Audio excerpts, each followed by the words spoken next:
concrete floor of Hangar 7 with a metallic ping that echoed through the cavernous space. She cursed under her breath, wiping her hands on coveralls that had seen better decades.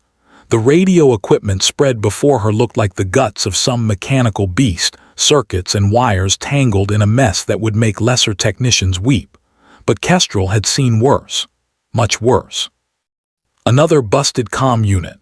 The voice belonged to Sergeant Martinez, a kid barely old enough to shave, let alone understand the delicate dance of frequency modulation and signal processing that kept pilots alive in the sky.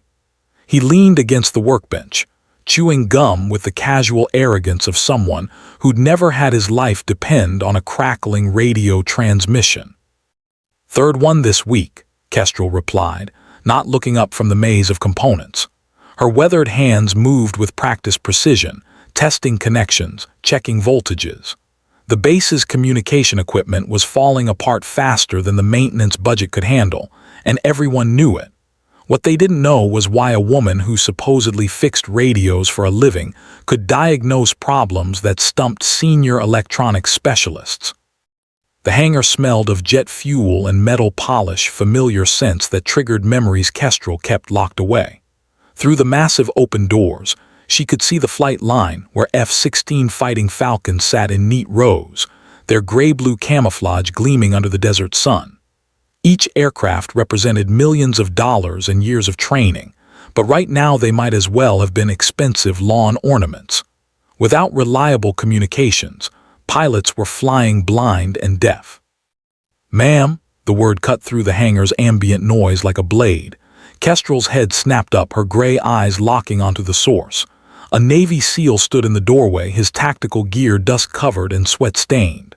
The man's bearing screamed special operations, alert posture, scanning eyes, weapon positioned for quick access.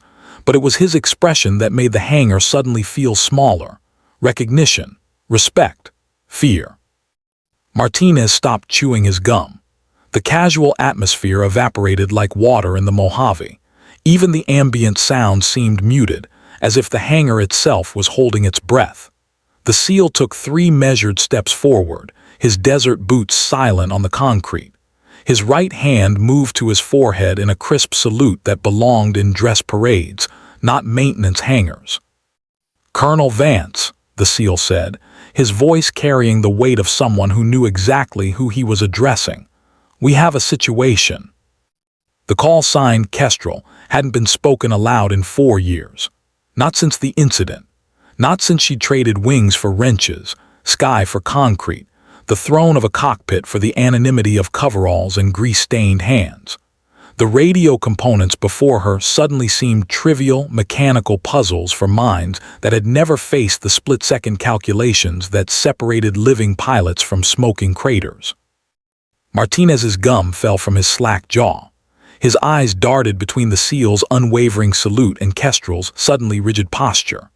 The woman he'd known as a quirky technician who hummed old rock songs while rewiring communication equipment was transforming before his eyes.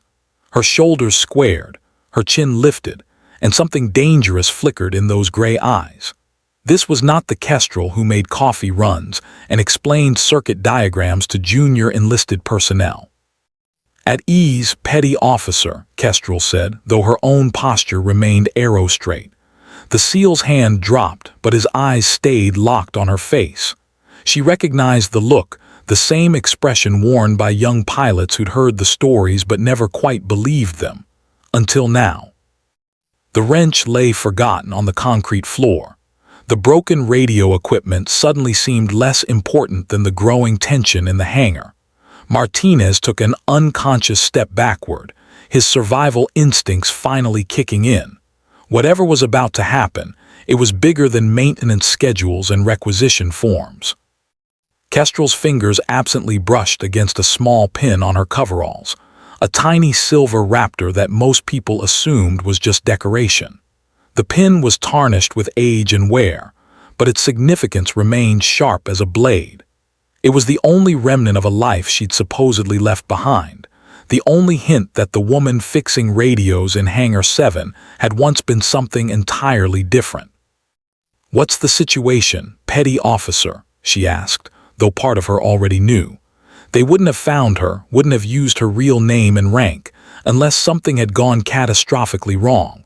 The kind of wrong that required solutions beyond standard operating procedures. The kind that required a ghost to become flesh again. The SEAL glanced at Martinez, then back to Kestrel. His hesitation spoke volumes about the classified nature of whatever crisis had brought him to this forgotten corner of the base. Kestrel caught the look and nodded toward the sergeant. Martinez, take a long break. Check on the other hangars. Make sure they don't need anything. Her voice carried new authority, the kind that brooked no argument. Martinez nodded quickly and practically sprinted toward the door, his footsteps echoing in the vast space until they faded into desert silence. The SEAL waited until they were alone before speaking.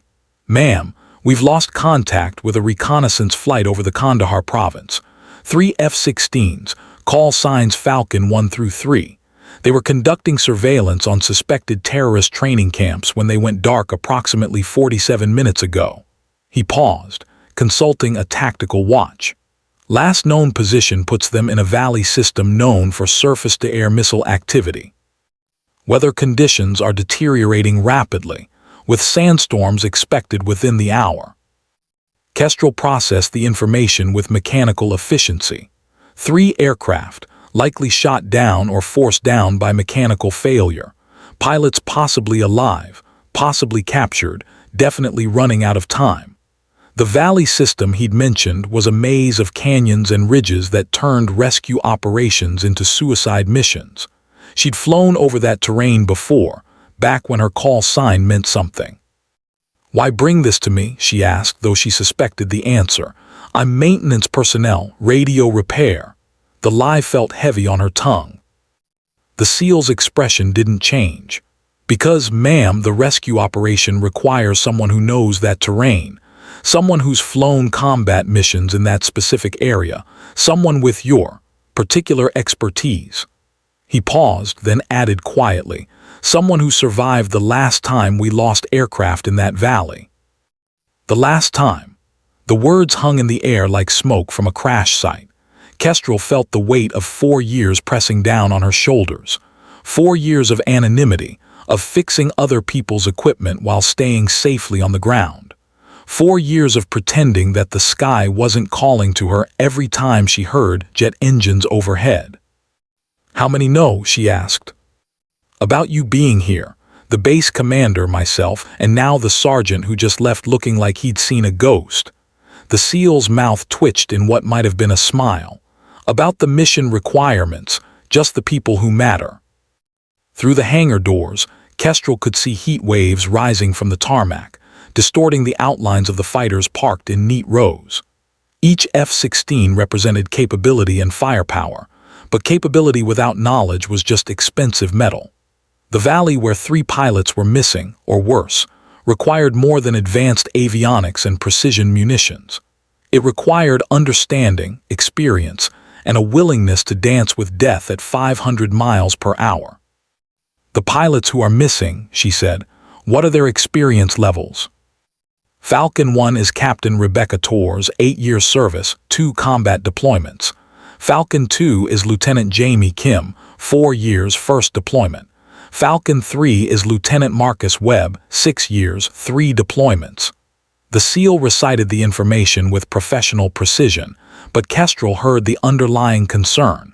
These weren't rookies, but they weren't her either. She closed her eyes for a moment, letting the familiar weight of responsibility settle on her shoulders. 3 pilots were out there, possibly injured, definitely scared, counting on people they never met to bring them home.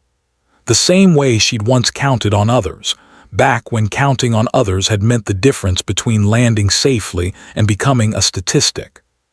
"Timeline?" she asked, opening her eyes. "If they're alive and uninjured, approximately 6 hours before exposure becomes critical. If they're injured or captured." The SEAL didn't finish the sentence. He didn't need to. Kestrel looked at the broken radio equipment scattered across her workbench, then at the pin on her coveralls. The tiny silver Raptor caught the light from the hangar's fluorescent fixtures, gleaming like a promise or a threat. 4 years ago, she'd sworn she was done with the sky, done with the weight of other people's lives in her hands.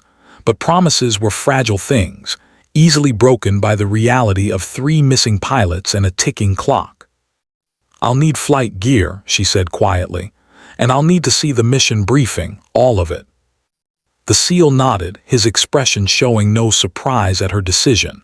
"Yes, ma'am. There's a briefing room prepared and gear is waiting." He paused. "Ma'am, the mission commander wanted me to tell you that whatever happened before, whatever reasons you had for stepping away, none of that matters now. What matters is bringing our people home." Kestrel almost smiled at that. Whatever happened before. As if 4 years could erase the weight of decisions made in split seconds, the mathematics of survival that had no room for second-guessing or moral flexibility. As if stepping away from the sky was a choice rather than a necessity, a way to stop the nightmares that came with being responsible for other people's lives. She stood up from the workbench, her movements carrying a new purpose. The broken radio equipment could wait. Other technicians could puzzle over circuit diagrams and frequency modulations. Right now, 3 pilots needed someone who understood more than electronics. They needed someone who understood the sky itself, in all its beauty and terrible indifference. "Lead the way, petty officer," she said. As they walked toward the hangar exit, Kestrel caught her reflection in the polished surface of a tool cabinet. The woman looking back at her was older than the pilot who'd earned the call sign Kestrel, weathered by years of ground-level concerns and deliberate obscurity. But beneath the grease stains and coveralls, something else was stirring to life. Something that had been sleeping but never truly dead. The desert sun hit them like a physical force as they stepped outside. Heat waves shimmered off the tarmac, creating mirages that danced between reality and illusion.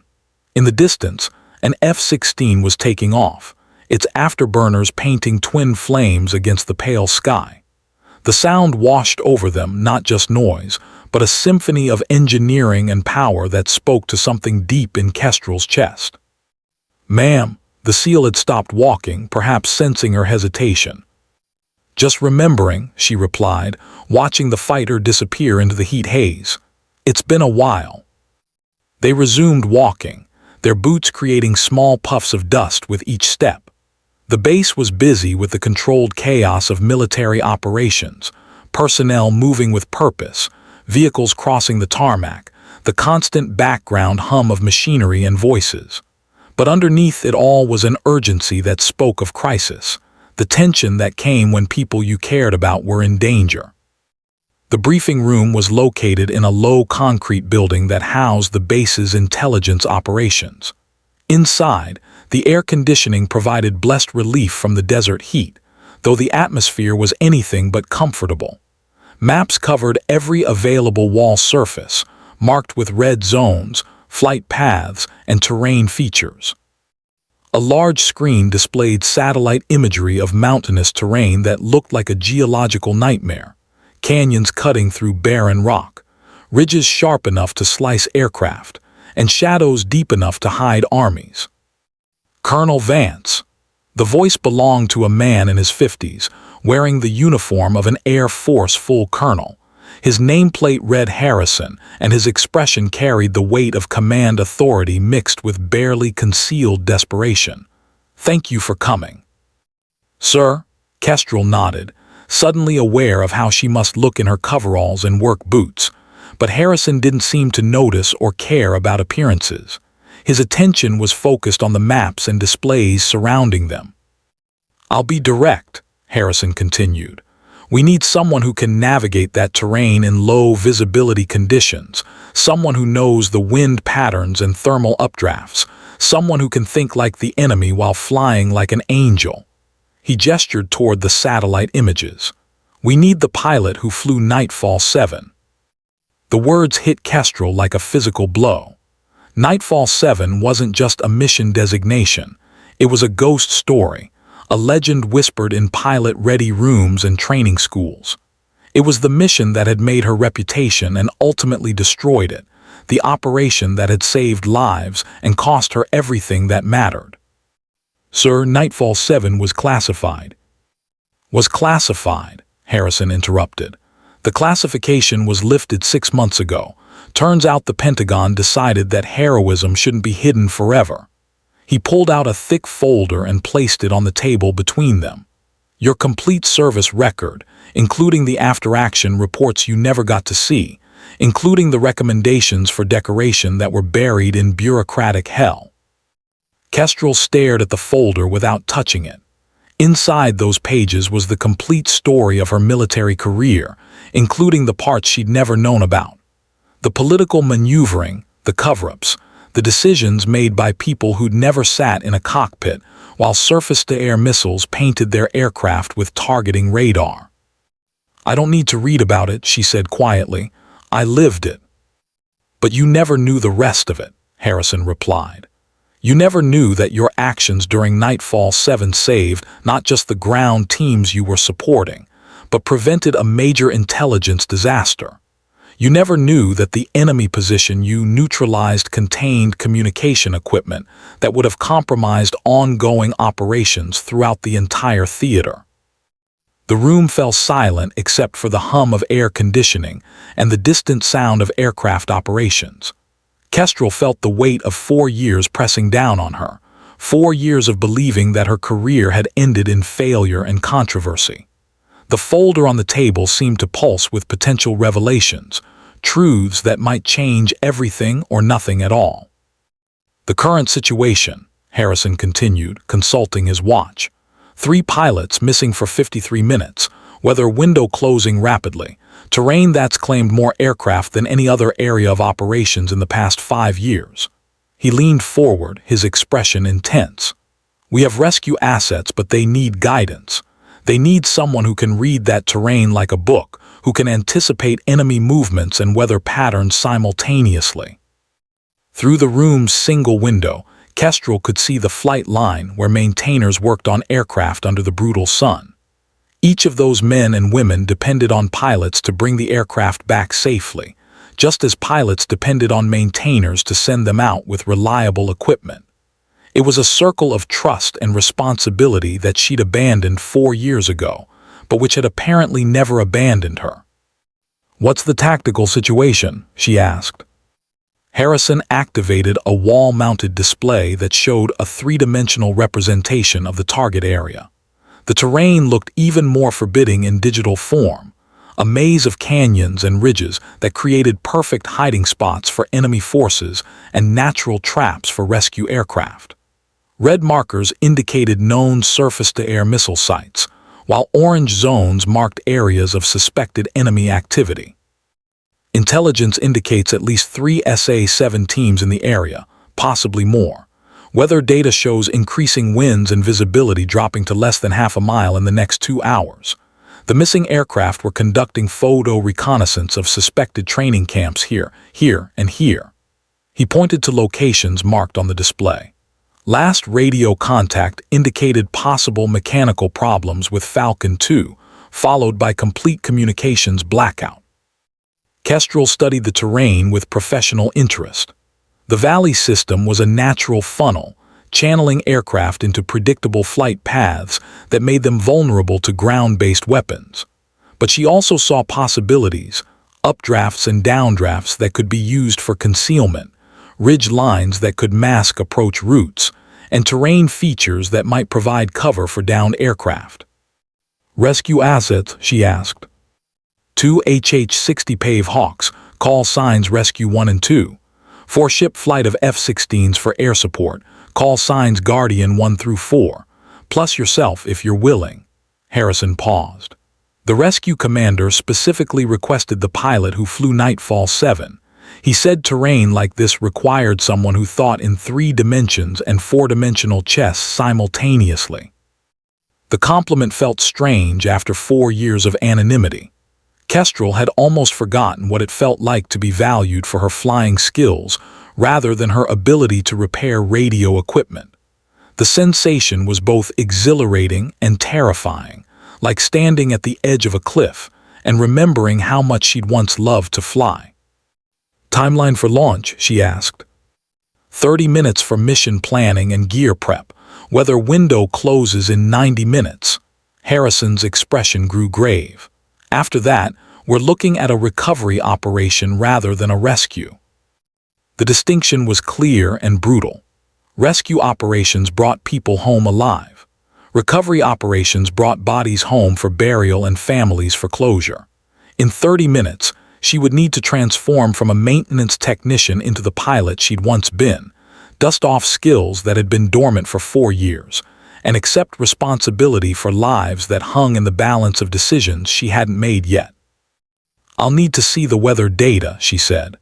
Real-time satellite imagery, wind patterns, thermal readings, and I'll need to know the exact specifications of the rescue aircraft, weight, fuel load, performance parameters.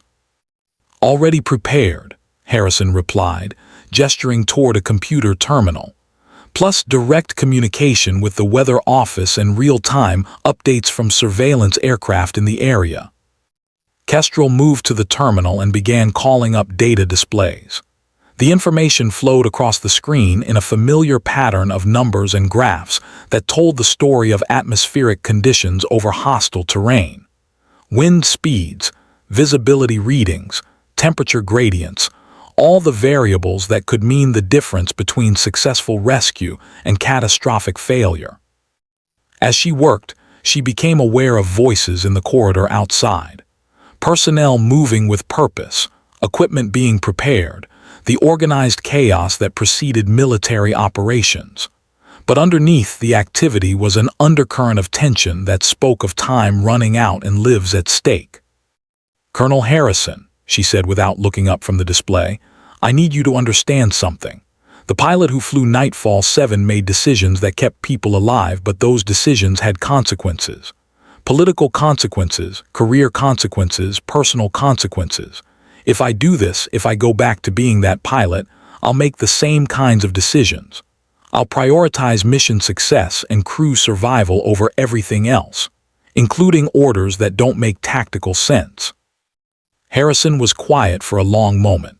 When he spoke, his voice carried the weight of command authority mixed with personal conviction.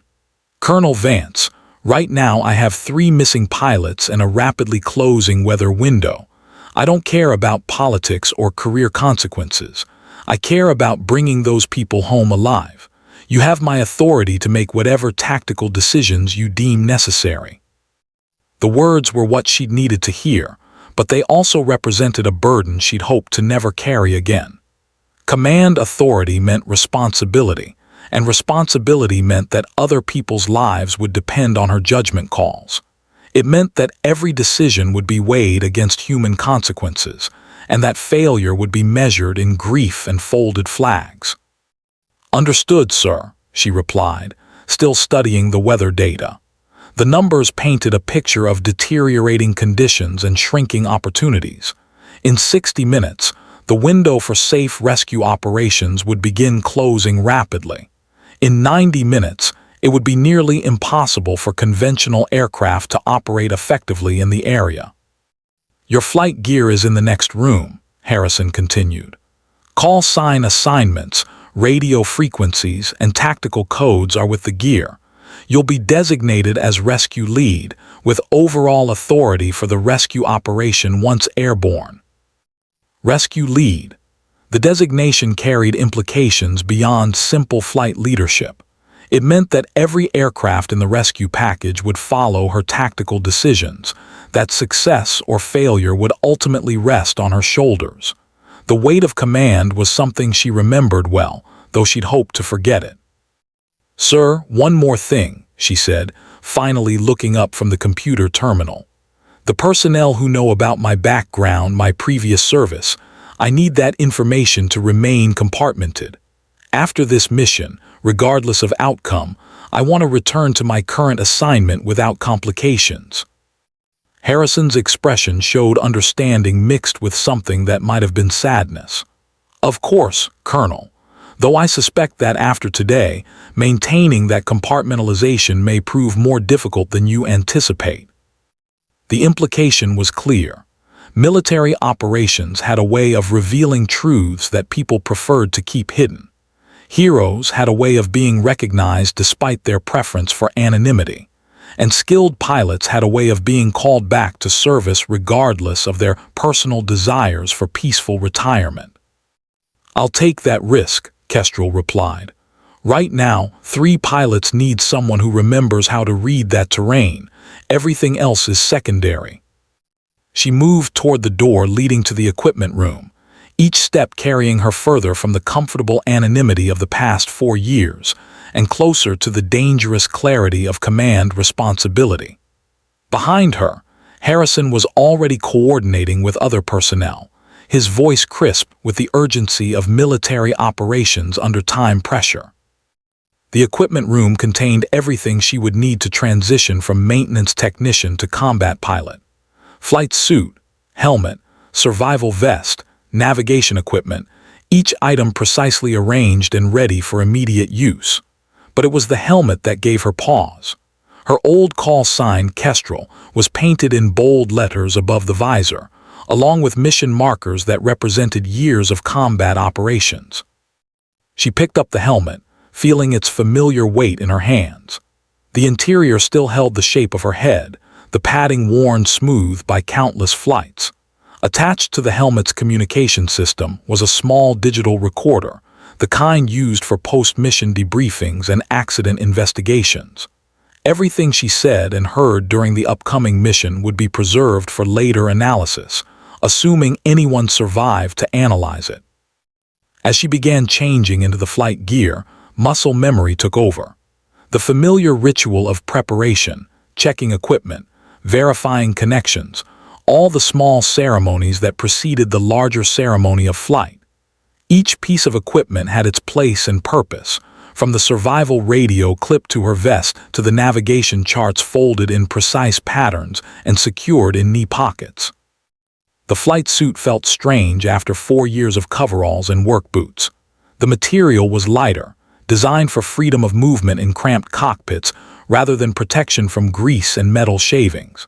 But as she zipped up the front and secured the various straps and connections, she felt something shifting inside her consciousness. The transformation from ground personnel to aircrew was more than just changing clothes. It was a fundamental alteration of identity and purpose. A knock on the door interrupted her preparation. "Ma'am, we have updated intelligence." "Enter," she called, still adjusting equipment connections. The SEAL from the hangar stepped inside, carrying a folder of satellite photographs.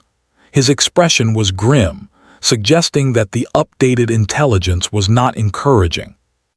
"Ma'am, surveillance aircraft have located what appears to be wreckage in the target area. Grid coordinates Sierra 74 Alpha. The wreckage appears to be from an F-16, though we can't determine which aircraft or the status of the pilot." He paused, consulting notes. Additionally, ground sensors have detected increased vehicle movement in the area, suggesting that enemy forces may be converging on the crash sites. Kestrel studied the photographs over his shoulder. The wreckage was scattered across a narrow canyon floor, the aircraft's gray-blue camouflage barely visible against the rocky terrain. But what caught her attention was the pattern of the debris field. It suggested a controlled crash rather than a catastrophic in-flight breakup. That meant the pilot might have survived the initial impact. "Any signs of life? Emergency signals?" she asked. "Negative on emergency beacons, but that doesn't necessarily mean anything in that terrain. The canyon walls could be blocking transmission. We've also detected what might be signal mirror flashes, but we can't confirm whether they're from our personnel or just sunlight reflecting off wreckage." Signal mirrors were standard survival equipment, used by downed aircrew to attract attention from search aircraft. But they could also be reflections from metal surfaces, atmospheric phenomena, or deliberate deception by enemy forces. Without direct confirmation, any rescue operation would be flying toward uncertain intelligence and possible ambush. "Enemy force estimates?" Kestrel asked, continuing her equipment checks. "At least 2 vehicle convoys moving toward the area from different directions. Estimated strength 12 to 15 personnel per convoy, possibly more. Intelligence indicates they're likely equipped with portable surface-to-air missiles in addition to small arms. The SEAL's voice carried the professional detachment of someone delivering bad news that couldn't be changed by wishful thinking. The tactical picture was becoming clearer and more dangerous. Multiple crash sites, unknown pilot status, converging enemy forces, deteriorating weather, and a rapidly closing operational window. It was exactly the kind of situation that required split-second decision-making and the willingness to accept calculated risks with other people's lives. Estimated time until enemy forces reach the crash sites, she asked. Between 30 and 45 minutes for the first convoy, 60 to 75 minutes for the second. He showed her a map marked with projected movement routes. They're taking different approaches, possibly planning to establish overlapping fields of fire around the crash sites. Kestrel nodded, filing the information away for use during mission planning. Enemy tactics in this area followed predictable patterns: establish defensive positions around crash sites, use downed aircrew as bait for rescue aircraft, then engage rescue forces with surface-to-air missiles and small arms fire. It was a proven strategy that had claimed several aircraft over the past 2 years. Thank you, Petty Officer. Please inform Colonel Harrison that I'll be ready for final briefing in 5 minutes. After the SEAL left, Kestrel completed her equipment preparation in silence. The familiar weight of survival gear, the precise arrangement of charts and communication equipment, the final checks that separated professional aviators from people who merely operated aircraft. All of it felt like putting on an old skin that had been carefully preserved, but never quite forgotten. She picked up her helmet one final time, studying the call sign painted above the visor. Kestrel had been chosen years ago because of her ability to hover motionless in the sky, reading terrain and weather patterns with the patience of a hunting raptor. The name had become synonymous with precision flying and tactical innovation, though it had also become associated with the controversy that ended her active flying career. As she prepared to leave the equipment room, Kestrel caught her reflection in a mirror mounted on the back of the door.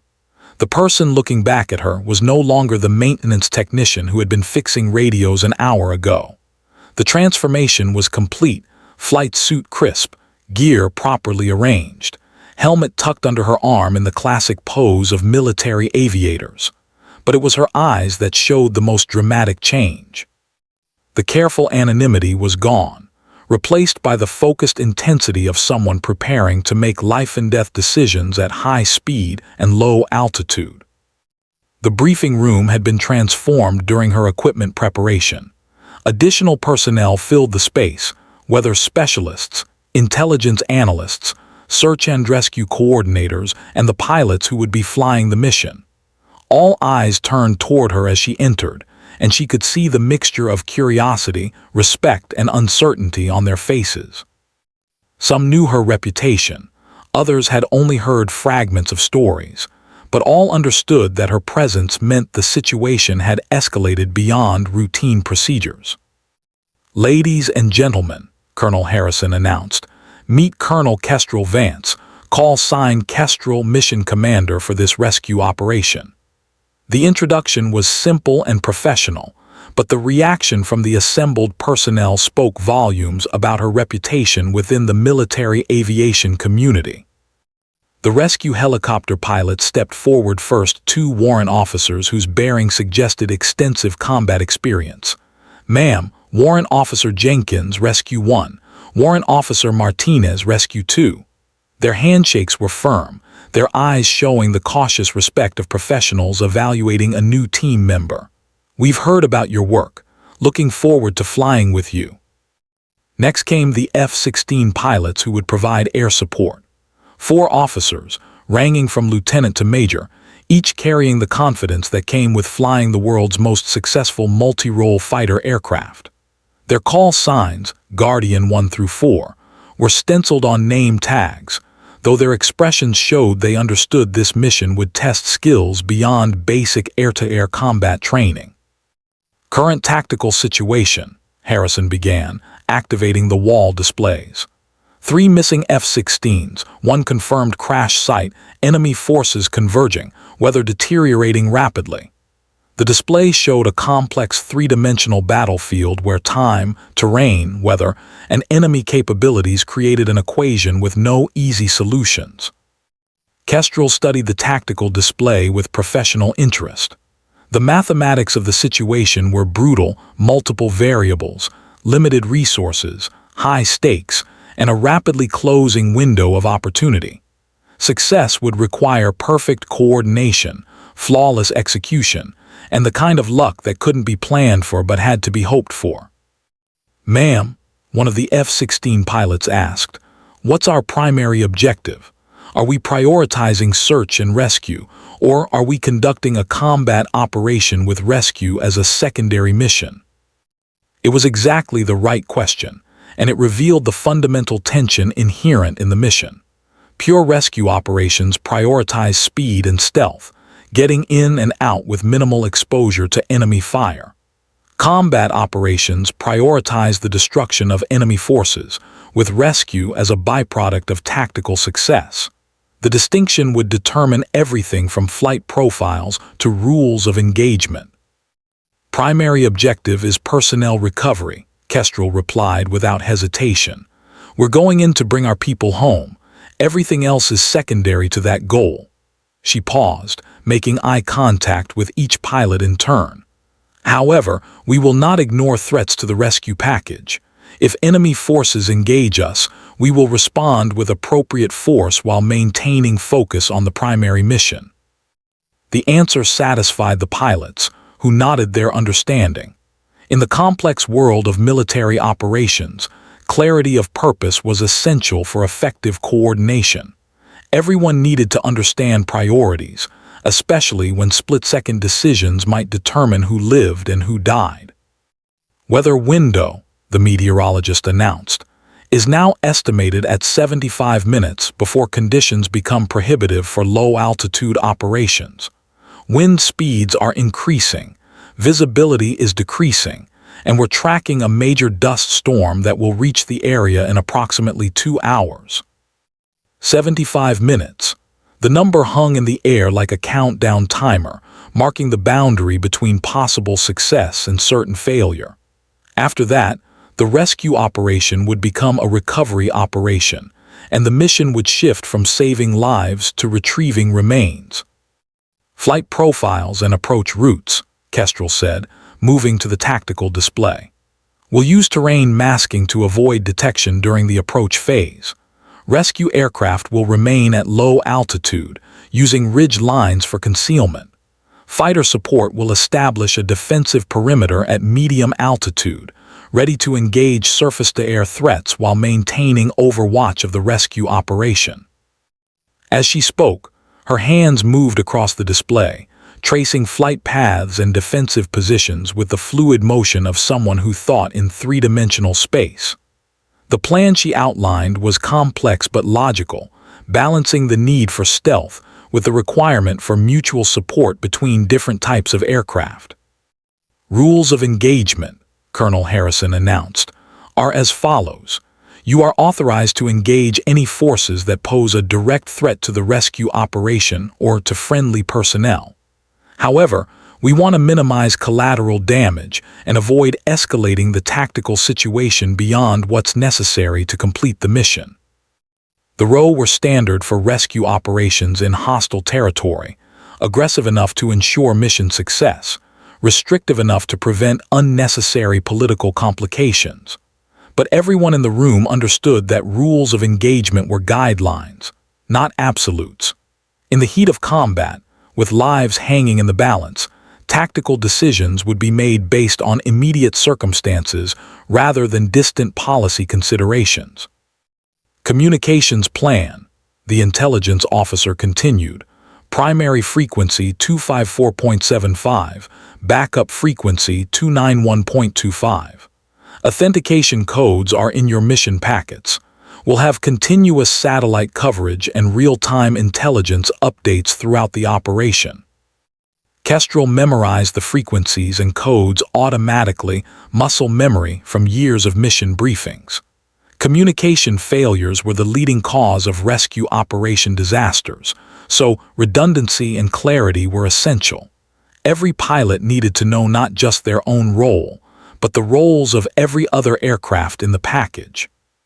"Questions?" Harrison asked, scanning the assembled personnel. Warrant Officer Jenkins raised his hand. "Ma'am, if we encounter multiple crash sites, what's the priority for recovery?" Another excellent question that revealed the complexity of the tactical situation. With limited time and resources, they might be forced to choose between rescue opportunities, a decision that would haunt everyone involved regardless of the outcome. "We'll assess each site based on real-time intelligence," Kestrel replied. "Priority goes to sites showing signs of life, then to sites where pilot survival is most likely, then to sites where recovery is most tactically feasible." She paused. "But understand this, we're not leaving anyone behind if there's any possibility of successful recovery. We'll push the envelope as far as necessary to bring our people home." The statement was both promise and warning. Promise that no effort would be spared in recovering the missing aircrew. Warning that the mission would be pushed to the absolute limits of aircraft performance, crew endurance, and tactical risk. It was the kind of leadership statement that either inspired confidence or generated concern, depending on how much faith the listeners had in the person making it. "Flight time to target area is 23 minutes, the navigation specialist announced. "We'll have approximately 30 minutes on station before fuel considerations require us to begin withdrawal procedures." 30 minutes.